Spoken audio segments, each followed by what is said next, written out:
Sözügedən sumaq bitkisi Azərbaycan coğrafiyasının seyrək ərazilərində bitən bitkilərdəndir. Bu bitki çoxillik olmaqla kol şəklində bitir, yay və payız fəsillərində yığılır. Bu bitkiyə şimal bölgəsində əsasən Şabran və Quba rayonlarının bəzi hissələrində rast gəlinir. Bura Şabranın Taxtalar, Ləcədi, Gəndov və Piramsən kəndləri, Quba rayonunun Gədik, Zərqava və Cimi kəndlərinin əraziləri daxildir. Sumağın süfrəyə ədviyyat kimi gəlməsi min bir əziyyət tələb edən mərhələlərdən ibarətdir. Quba rayonunun Zərqava inzibati ərazi dairəsinin Qasımqışlaq kənd sakini, təsərrüfat sahibinin evində olub, bu mərhələlərin bəzilərini yaxından izlədik. O bildirdi ki, sumaq bitkisini vaxtından əvvəl yığmaq onun birbaşa keyfiyyətinə təsir edir. Belə ki, sumaq bitkisinin toxumları kolda salxım şəklində olur. Həmin salxımlar kolda olanda qızarmalıdır. Daha sonra dərilərək evə aparılır və sərilir. Bizim zonada bir dəvəçi, bir Qubanın yeganə bir kənddir ki, Qubanın Qasımqışlaq kəndində bu sumaq yetişir.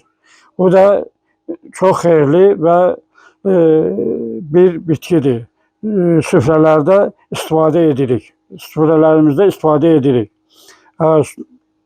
Bizim bu sumağı istehsal etmək üçün tam yetişdirməliyik və dərməliyik, getirib, qurudub, onu ayırmalıyıq tumundan. Müsahibimiz sumaq barədə digər maraqlı məlumatlarını bəzilərimiz bəlkə də birinci dəfədə eşidirik. Ən çox diqqətimizi çəkən isə dərdlərin dərmanı olan, minilliklər boyu heç keyfiyyətini itirməyən, qida sayılan balın turşumaması üçün arıların sumaq çiçəklərindən çəkdiyi nektarı bala qatması barədə olan məlumat oldu. Əlbəttə ki, danmaq olmaz ki, qadın əməyi olmadan da təsərrüfatda səliqə-səhmandan danışmaq olmaz. Sumağın salxımlarından dərilməsi, təmizlənməsi və üyüdülərək ələkdən keçirilməsi qadın səliqəsi tələb edir. Ev sahibəsi Şərqiyə Seyidova bu əziyyətli işin öhdəsindən gələ bilməyi bacaran qadınlardandır. Bunu elə vaxtında qızarmış yığılır. Bu cürünə, bax bu cürünə.